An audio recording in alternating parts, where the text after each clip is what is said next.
الحمد لله وكفى وسلام على عباده الذين اصطفى أما بعد فأعوذ بالله من الشيطان الرجيم بسم الله الرحمن الرحيم واذكر عبدنا داود ذا الأيد إنه أواب صدق الله العظيم۔ میرے واجب الاحترام عزیز ساتھیو، آج کی اس بابرکت نشست میں ہم لوگ اللہ کی توفیق سے حضرت داؤد علیہ السلام کا تذکرہ کریں گے۔ اس سے قبل حضرت شمعون یا پھر حضرت شمویل دونوں طرح کے نام ذکر کیے گئے ہیں اور ان کی وجوہات بھی آپ کے سامنے آ چکی ہیں، ان کا ہم نے تذکرہ کیا تھا۔ اور اس سے قبل حضرت الیسع، حضرت الیاس اور حضرت حزقیل اور حضرت یوشع بن نون، ان تمام کا ہم تذکرہ کر چکے ہیں۔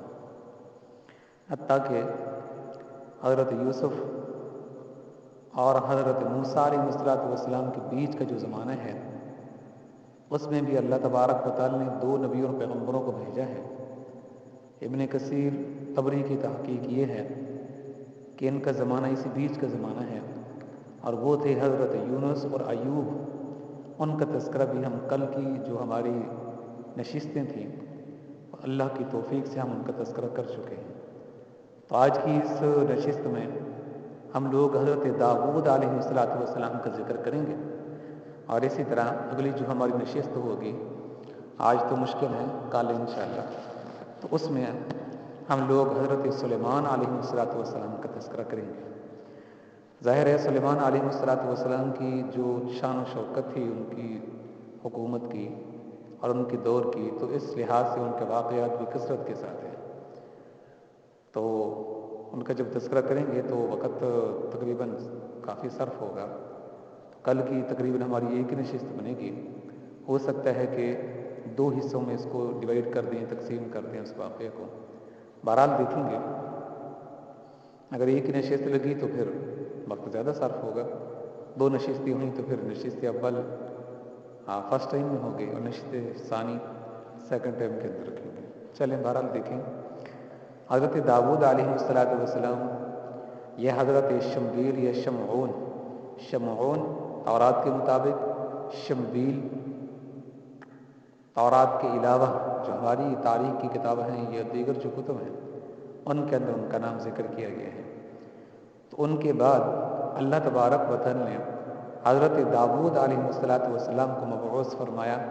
اور ان کو نبوت بھی اللہ نے عطا فرمائی، ان کو سلطنت بھی عطا فرمائی ہے۔ داؤد علیہ السلام کا ذکر کرنے سے پہلے حضرت شمویل علیہ السلام سے متعلق چند باتیں جو ان کے مبارک سیرت کے حوالے سے تمہید کا درجہ رکھتی ہیں، تمہیدی باتیں، ان کا تذکرہ ذرا پہلے کر لیتے ہیں، اور وہ تقریباً کل کی نشست میں گزری ہیں، لیکن یہ ہے کہ بطور تمہید کے اور واقعہ کو اچھی طریقے سے جو اصل سیرت ہے داؤد علیہ السلام کی، اس کو بیان کرنے سے قبل تمہید کے طور پر ان چیزوں کا ذکر کرنا زیادہ مناسب ہے تاکہ ہم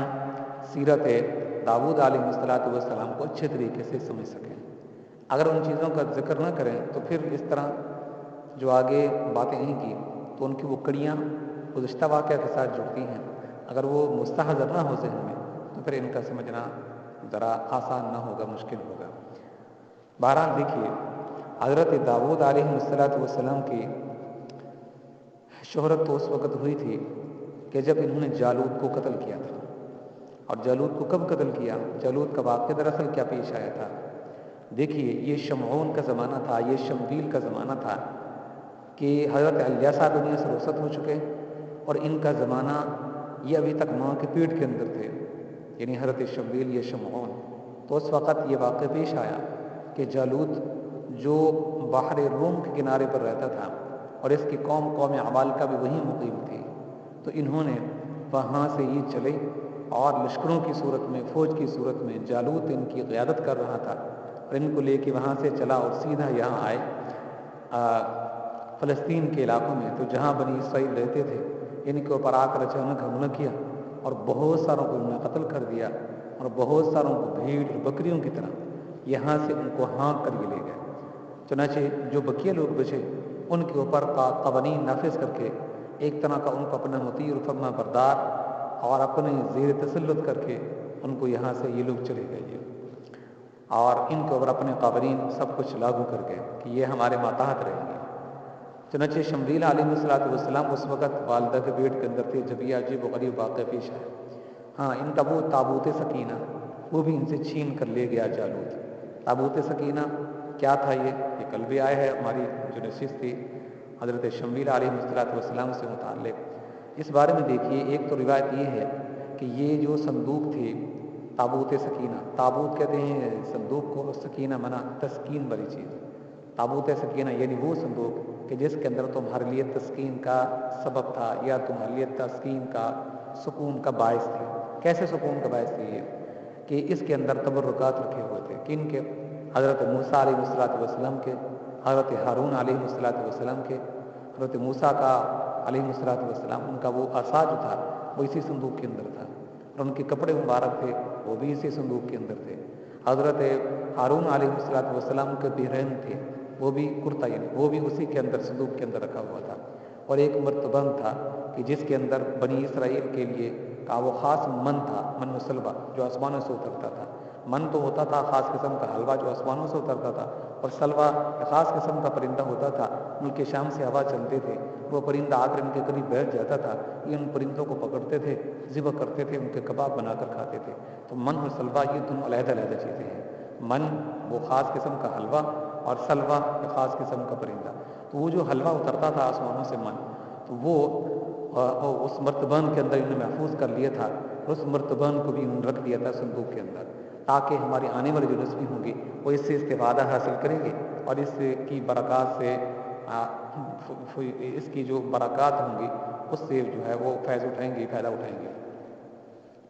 بہرحال تو اس کے علاوہ بھی کچھ ایسی چیزیں تھیں جو اس کے اندر بطور باعث برکت تھیں، وہ اس کے اندر رکھی ہوئی تھی۔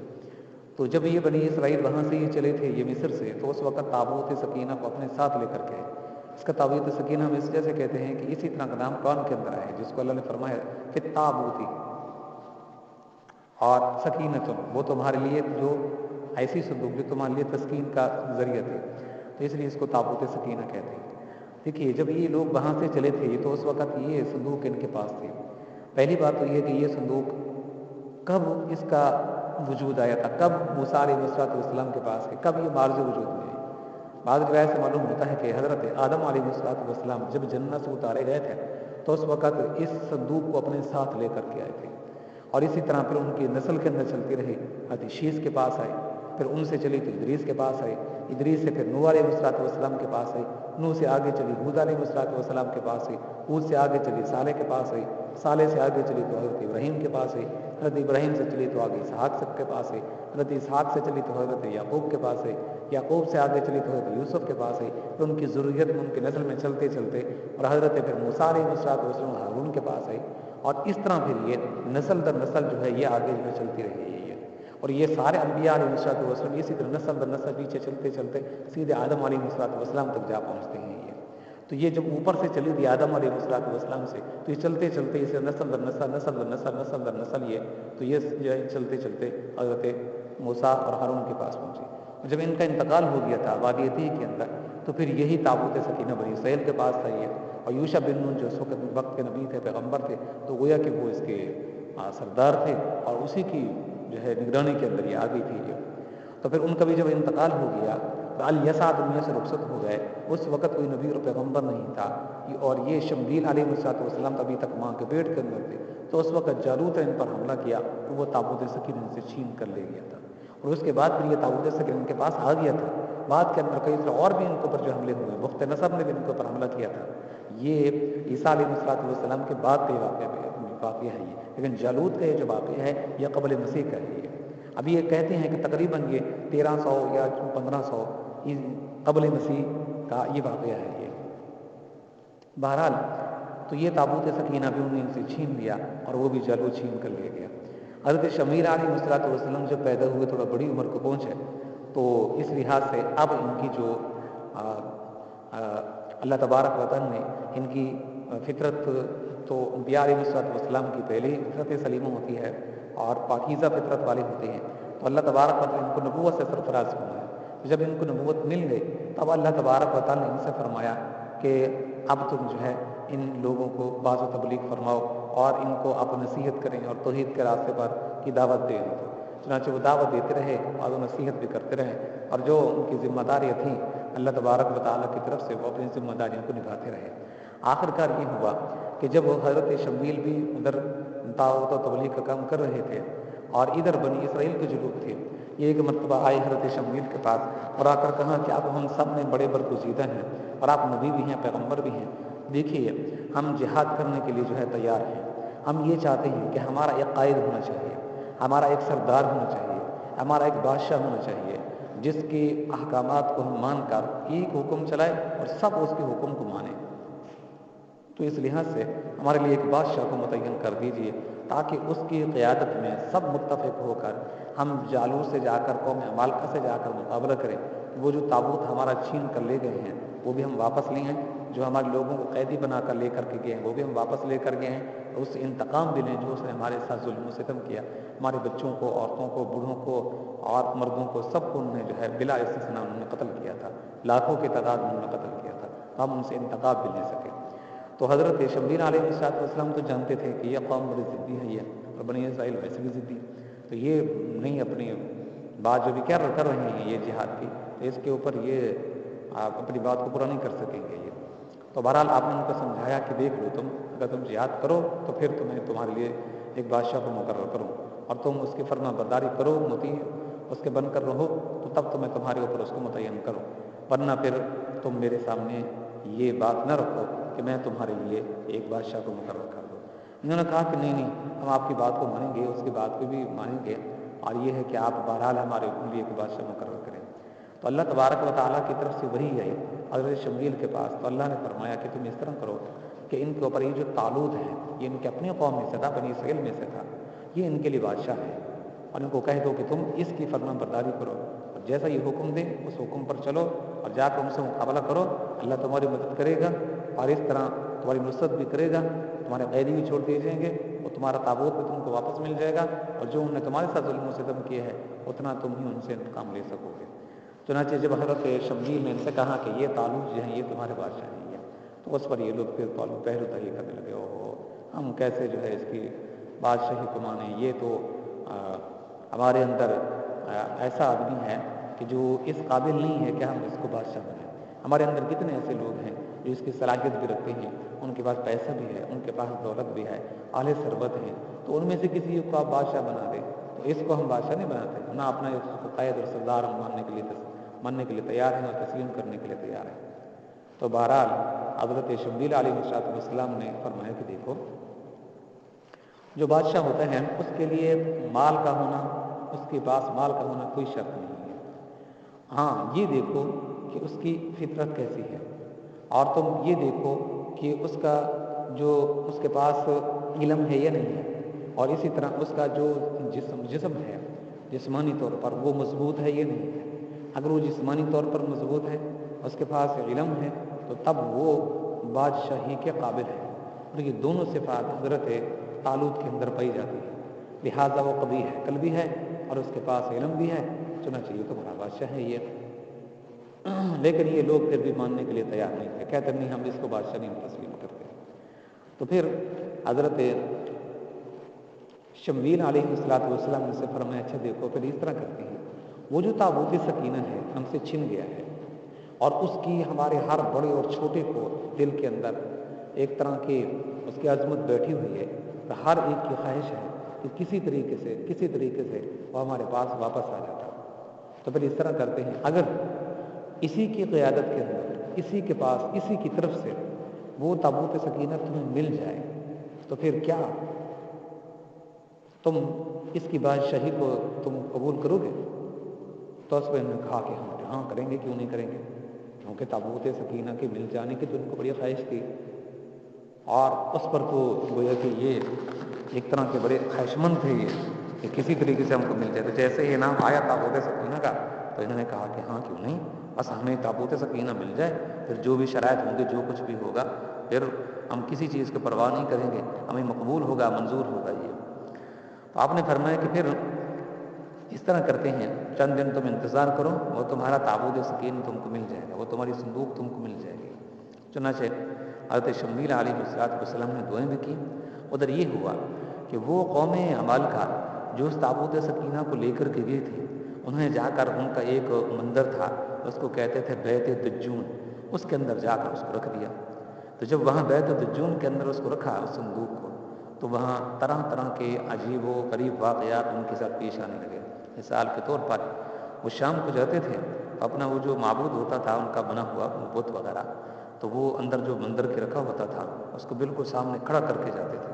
اور جب صبح کو آتے تھے دروازہ کھولتے تھے مندر کا، تو بالکل منہ کے بل گرا ہوا نیچے پڑا ہوتا تھا۔ دیکھ کر حیران رہ جاتے، اور گویا کہ ان کے نزدیک تو یہ ایک طرح کی حقارت تھی یہ کہ ہمارا معبود ہو اور وہ اس طرح زمین کے اوپر منہ کے بل وہ نیچے پڑا ہو، وہ تو اس پر وہ گویا کہ ایک طرح کی ان کو شرمندگی بھی ہوتی، اور اس طرح کا احساس ہوتا ان کو کہ یہ ہمارے معبود کے ساتھ کیا ہو گیا، یہ تو بڑا عالیشان ہے، عظمت والا ہے، اس کے رفعت ہے، مقام ہے اس کا،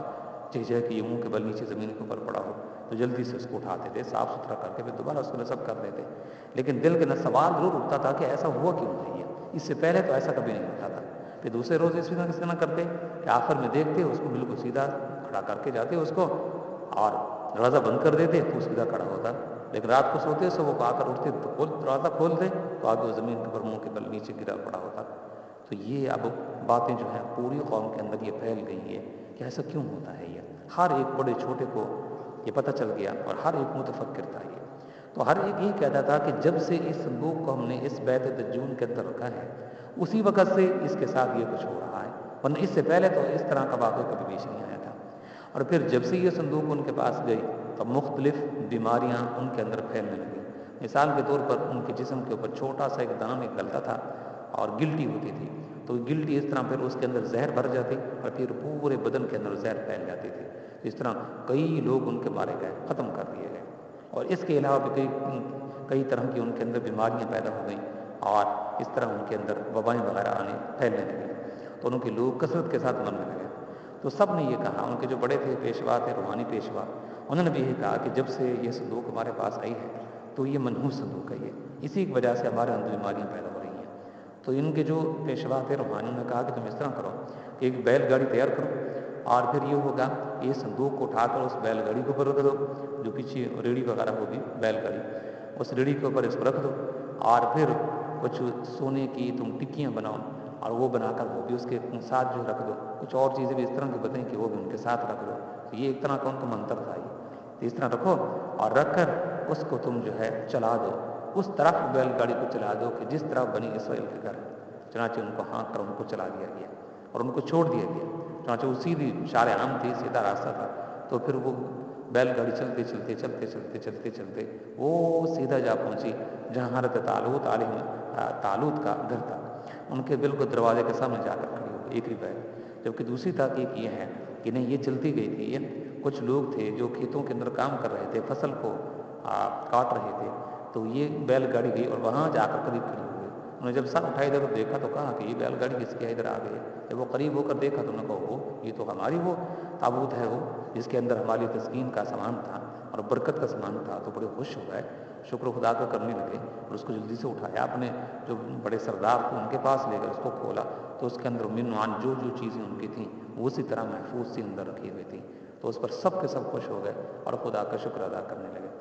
تو اب یہ جو تابوت سکینہ تھا، یہ چند دنوں کے بعد حضرت شمویل کے اس دعا کے اثر سے اور ان قوم کے ساتھ وعدہ کرنے کے بعد پھر یہ بنی اسرائیل کو یہ تابوت سکینہ مل گیا۔ تب انہوں نے کہا کہ ہاں اب ہم طالوت کی بادشاہت کو ہم قبول کرتے ہیں۔ چنانچہ سب نے منظور کر لیا، اب طالوت جو ہے بادشاہ مقرر ہو گئے۔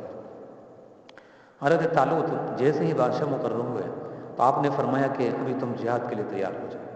تو جو کل تک پرسوں تک یہ کہہ رہے تھے کہ ہم جہاد کریں گے، بس ہمارے لیے ایک بادشاہ ہونا چاہیے، وہ جیسے ہی ہمارا بادشاہ آگے جیسے ہم کو حکم دے گا سب ہم متفق ہوں گے، اس کی قیادت کے اندر ہم جائیں گے، کبھی ہم اس کے سامنے مخالفت اس کی نہیں کریں گے۔ تو اب وہی لوگ پیچھے ہٹنے لگے، بجز تھوڑے لوگوں کے سب جہاد کرنے سے منکر ہو گئے۔ جب منکر ہو گئے تو ان میں سے بہت تھوڑے باقی بچے،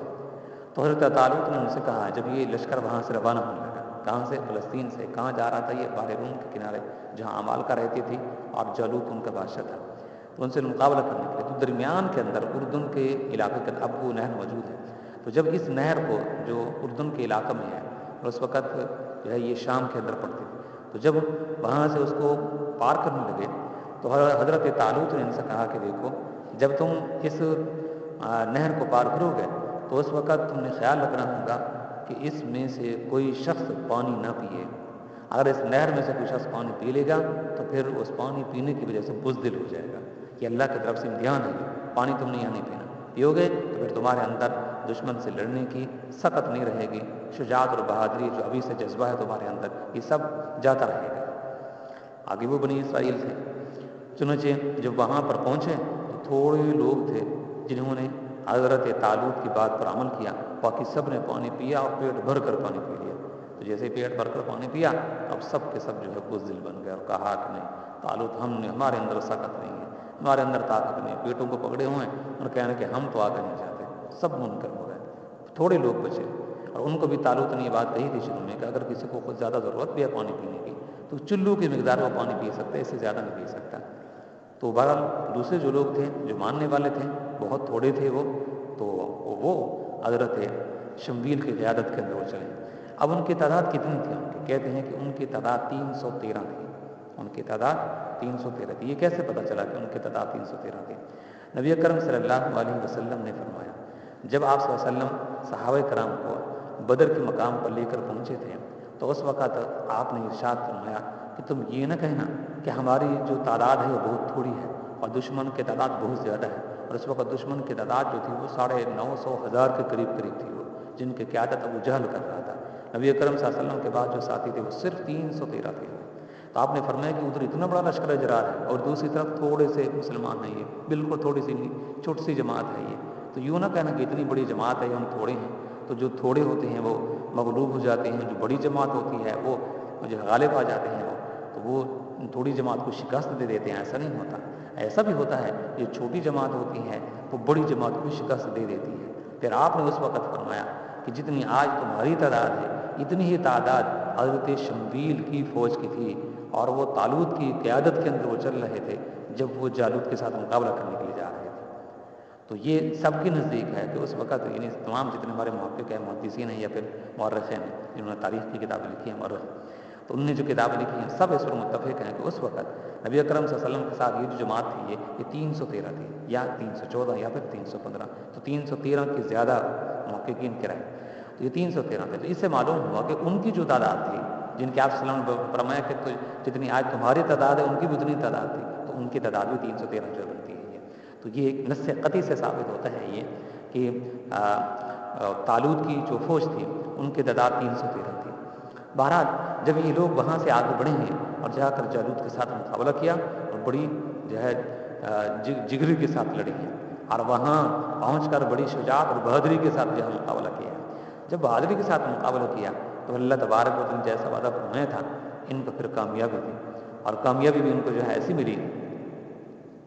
کہ اللہ تبارک و تعالی نے وہ جو جالوت تھا اس جالوت کو اولاً جب یہ ابھی لڑائی شروع ہونے والے تھے اس وقت اس کو جو ہے حضرت داؤد علیہ السلام کے ہاتھوں سے قتل کرا دیا. اب ہم یہاں پر اپنے اصل موضوع کی طرف، یہ پیچھے جتنی بات ہے یہ تو میری بات تھی. یہ جب یہ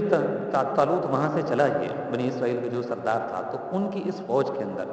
حضرت داؤد علیہ السلام بھی تھے، لیکن اس وقت آپ کو کوئی شہرت نہیں تھی، کوئی آپ کا اونچا مقام نہیں تھا، بلکہ یہ جو داؤد علیہ السلام تھے یہ اپنے بھائیوں میں سے سب سے چھوٹے تھے. یعنی ان کے جو والد تھے اپنے والد، ان کے جو والد تھا اس کا نام تھا ایشا اور ایشی بھی تورات کے اندر ان کا نام ذکر کیا گیا ہے. تو یہ جو ایشا تھے ان کے والد، تو ان کے اولاد میں سے یہ سب سے چھوٹے تھے داؤد علیہ السلام. اور اس وقت یہ تھوڑی عمر کے تھے یہ، اور جب یہ ساتھ چلے تھے تو اس وقت یہ لڑنے کے ارادے سے بھی نہیں چلے تھے یہ. چنانچہ جب میدان سج گیا تو پھر وہ جو جالوت تھا وہ ان کے مقابلے کے لیے جو ہے سب سے پہلے میدان کے اندر آیا. اس نے کہا کہ پیچھے میری فوج کھڑی ہے، یہ بات کے اندر لڑائی کرے گی، میں پہلے آتا ہوں، میں سربراہ بھی ہوں، قائد بھی ہوں اور ان کا بادشاہ بھی ہوں، میں پہلے میں میدان میں آتا ہوں. تم میں سے کسی کے اندر کوئی سخت اور قوت جو میرا مقابلہ کرے؟ تو وہ کہ اس نے چیلنج کیا وہ جو بنی اسرائیل بیٹھے تھے وہ تو طالوت نے ان سے ادھر ادھر دیکھا اور کہا کہ اس کے مقابلے پر کون آئے گا؟ تو کوئی ایک بھی ان کے مقابلے پر آنے کے لیے تیار نہیں تھا۔ کہتے ہیں کہ ان کا جو قد تھا اتنا بڑا قد تھا وہ کہ یہ جو بنی اسرائیلی تھے یہ ان کی پنڈلیوں تک آتے تھے، اتنا بڑا اس کا جو ہے قد تھا یہ، اور قوی ہیکل تھا، موٹا تازہ بڑا جسے والا۔ کہتے ہیں کہ اگر وہ بنی اسرائیل قریب بھی جاتے تو ان کے کان سے بڑے ادھر پھینک دیتا، اتنی طاقتور تھا وہ۔ تو بہرحال جب اس کے مقابلے پر کے لیے کوئی نہ اتر رہا، حضرت داؤد بھی انہیں صفوں کے اندر کھڑے تھے، لیکن ابھی جوان تھے اور سن رشت کو ابھی نئے نئے اور تازہ پہنچے تھے۔ تو جب انہوں نے دیکھا کہ کوئی ہمارے صفوں میں سے بڑوں میں سے کوئی نہیں آگے بڑھ رہا، اور طالوت کی اس جواب کا کوئی طالوت کو جواب کوئی نہیں دے رہا، اور جلو جبار پر للکار رہا ہے، اس کی للکار کا جواب دینے والا بھی کوئی نہیں ہے، تو یہ آگے بڑھے۔ انہوں نے کہا کہ بادشاہ طالوت مجھے آپ بھیج دیجیے، اجازت دیں میں اس کا مقابلہ کرتا ہوں۔ تو طالوت نے کہا کہ نہیں، آپ بچے ہیں اور وہ جوان ہے اور اتنا قوی آدمی ہے، تم اس کا مقابلہ کیسے کرو؟ کہتے ہیں کہ حضرت داؤد کا جو قد تھا وہ چھوٹا قد تھا، آپ پستہ قد کے تھے۔ تو انہوں نے کہا کہ نہیں، آپ مجھے اجازت دیں۔ طالوت نے کہا نہیں، آپ کو اجازت نہیں، کوئی اور اس کے مقابلے پر جائے گا۔ پھر آپ پیچھے ہٹ گئے، پھر دوبارہ وہ بار بار لوٹا رہا تھا، تو 3-4 دفعہ ایسا ہی ہوا۔ بالآخر طالوت نے جب یہ دیکھا ان کے جذبے کو، اور ادھر سے بھی کوئی آگے نہیں بڑھنے کے لیے تیار تھا بنی اسرائیل میں سے، تو طالوت نے پھر ان کو اجازت دی، چلیں ٹھیک ہے بچے، آپ کو اجازت ہے، آپ کریں ان کا مقابلہ۔ آج داؤد علیہ السلام نے اس طرح کیا کہ ان کے پاس گوپن ہوتی تھی، جس طرح کی گلیل ہوتی ہے، گلیل نما گوپن ہوتی تھی، تو اس کے اندر انہوں نے پتھر کو ڈال دیا۔ پتھر بھی ان کے پاس قسم کے بنے ہوتے تھے، پتھر اٹھاتے تھے، بڑا سا پتھر، اس کو اٹھا کر اس کو نوک دار بناتے تھے، یعنی ادھر ادھر سے اس کو جو ہے رگڑ دیا، اور پھر جب وہ نوک دار بن جاتا تھا تو رگڑ کر نوک دار بنا کر پھر اس کو اپنی گوپن کے اندر رکھتے تھے، پیچھے سے اس کو کھینچتے تھے، جب چھوڑتے تھے تو کہتے ہیں کہ اس قدر وہ تیزی کے ساتھ ہو جاتا تھا پتھر، وہ اگر شیر کوئی مار دیتے تو شیر کا بھی سر اڑا کے رکھ دیتے تھے۔ اور اس زمانے کے اندر بھیڑیے بہت زیادہ ہوتے تھے، اور یہ بکریاں چراتے تھے، یہ کہتے ہیں جب جیسے ہی بھیڑیے کو مارتے تو سیدھا وہ جا کر نشانے کے اوپر لگتا تھا، آگے پیچھے نہیں ہوتا تھا۔ تو اس لحاظ سے گوپن چلانے کے اندر یہ بہت ماہر تھے۔ تو انہوں نے پھر وہی طریقہ اختیار کیا، قریب ایک پہاڑ تھا، اس پہاڑ کے اوپر چڑھ گئی ہے، اور وہاں کھڑے ہو کر اپنی گوپن کے اندر وہ رکھا پتھر، جو کہ خاص قسم کا بنا ہوا تھا نوک دار، اور پھر وہاں سے اس پتھر کو چلایا۔ جو جالوت تھا اس کی کیفیت اور حالت اس وقت یہ تھی کہ اس نے سر کے اوپر خود پہن رکھا تھا، خود کہتے ہیں لوہے کی بنی ہے ٹوپی، تو وہ سر کے اوپر اس نے پہن رکھی، تو نیچے سارا پاؤں تک اس کا یہ جو جتنا جسم تھا یہ زرہوں سے چھپا ہوا تھا۔ زریں ہوتی تھیں، لوہے کا ایک طرح کا خاص قسم کا لباس ہوتا تھا، اور پھر اس کو اوپر سے پہن لیتے تھے، چھوٹی چھوٹی اس کی کڑیاں ہوتی تھیں، یعنی پتریاں نما، اور وہ اس کے اوپر لگی ہوتی تھی، اس طرح کے لباس جڑا ہوتا تھا، اور پھر اس کے اوپر جو پہن لیتے تھے۔ اگرچہ اس کا وزن ہوتا تھا، اتنا زیادہ تو نہیں ہوتا تھا، لیکن یہ ہے کہ جو قوی ہیکل طاقتور آدمی ہوتے تھے تو وہ چلتے رہتے تھے، بھاگتے رہتے تھے، ان کے لیے کوئی خاص مشکل نہیں ہوتی تھی۔ تو اس میں اوپر سے لے کر نیچے تک سارا اس لوہے کے اندر وہ چھپا ہوا تھا، لیکن صرف اس کی ایک آنکھ تھی جو تھوڑی سی آنکھ اس کی یہاں سے ظاہر تھی، باقی سارا جسم لوہے سے ڈھانکا ہوا تھا، اور اس پر تیر چلانا، تلوار چلانا وہ بھی فائدہ تھا، بھی سود تھا۔ چنانچہ داؤد علیہ السلام نے وہاں پہاڑ کے اوپر کھڑی ہو کر اس کی آنکھ کا وہی اشارہ بنایا، نشانہ بنایا، اور نشانہ بنا کر جیسے ہی پتھر وہاں سے گوپن کے اندر ڈال کر اس کو پھینکا تو سیدھا جا کر ان کے آنکھ کے اندر لگا۔ جیسے آنکھ کے اندر لگا تو آنکھ پر لگا تو پیچھے سے کھوپڑی کی جو پچھلی جانب ہے، گدی کی جانب، وہاں سے پتھر نکل گیا، گویا کہ اس نے گولی کا کام دیا۔ اس طرح آپ نے 3 پتھر مارے، اور تینوں اس کو جا کر لگے، جس سے اسی وقت ڈھیر ہو گیا۔ جیسے ہی ڈھیر ہوا تو اس کی جتنی فوج پیچھے کھڑی تھی سارے بزدل ہو گئے اور بھگ دوڑ شروع ہو گئی۔ اور ہوتا بھی یہی تھا کہ جو قدیم ہماری جنگیں ہوتی تھی، آج کل تو خیر وہ نہیں رہی، وقت تو ایٹم بم آ گئے ہیں اور جدید چیزیں آ گئی ہیں، ریفل آ گئی ہے، بندوق آ گئی ہے، تو اس وقت جو لڑائی ہوتی تھی محض بازو کی قوت پر ہوتی تھی۔ آج کل وہ محض بازو کی قوت پر نہیں ہوتی۔ آج تو چھوٹا سا بچہ ہو، 2 سال کا، 3 سال کا، اسے کہو کہ بٹن دباؤ، بٹن دبائے گا، اس سے دھماکہ ہوگا، اور لاکھوں کروڑوں آدمی ایک ہی سیکنڈ کے اندر آدم فادم ختم ہو جائیں گے۔ اس طرح کی ہیروشیما کا پر ڈالا گیا تھا جاپان کے اندر، یا پھر ان کا وہ دوسرا شہر تھا ناگاساکی، اس کے اوپر ڈالا گیا تھا، ایک ہی بم ڈالا تھا، پورا شہر آدم فادم اس کو برباد کر کے رکھ دیا تھا۔ یہ 1945 میں جو امریکہ نے ڈالا تھا۔ بہرحال تو اس طرح اب وہ جو ہے وہ جنگیں نہیں رہی آج کل۔ تو پھر انہوں نے جب اس کو مارا، قتل کیا، تو ان کا جو بادشاہ تھا اسے مارا گیا، تو باقیوں کا حوصلہ ختم ہو گیا، اب